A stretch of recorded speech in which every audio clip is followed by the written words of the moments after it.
Mabagal na din ba ang TikTok app mo? Laging naglalag kahit mabilis naman ang internet?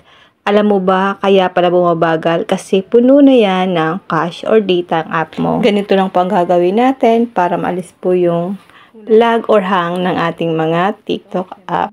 Kung araw-araw nyo po yung ginagamit or lagi-lagi mo yung ginagamit, syempre, nare-record po lahat ng mga pinapanood nyo dyan sa inyong mga TikTok app para po ma-delete or ma-clear yan. Sundin nyo lang po ang gagawin ko. Open lang natin ang ating TikTok application natin.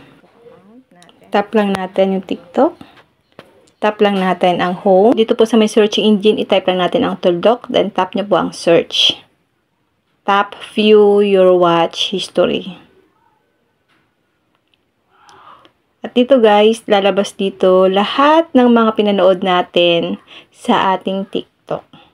Pwede nyo po siyang i-delete all or i-select all, pero pwede pong yesterday o kaya last week o kaya month.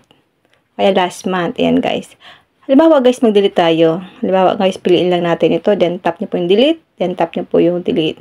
Kung ayaw nyo pong i-delete lahat kasi meron pa kayong gustong panoorin, pwede pong ganun pa isa-isa. Pero kung gusto nyo po talaga ng minsanan yung pag-delete nito para hindi po mabagal ang inyong mga TikTok app, i-select all nyo lang po. I-tap nyo lang po ang select. Then, tap select all watch history.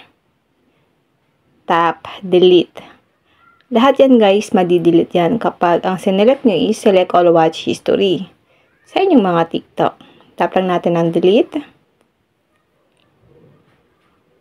Delete watch history from the past 180 days. Will continue to keep your watch history data for some time to optimize your experience on TikTok. Tap nyo lang po ang delete.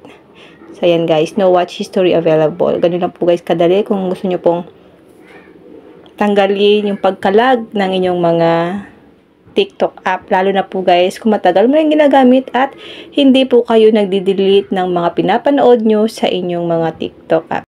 Kung nagustuhan nyo po ang aking video, huwag nyo lang po kalimutan i-like at i-share ang ating video para malaman din po ng iba.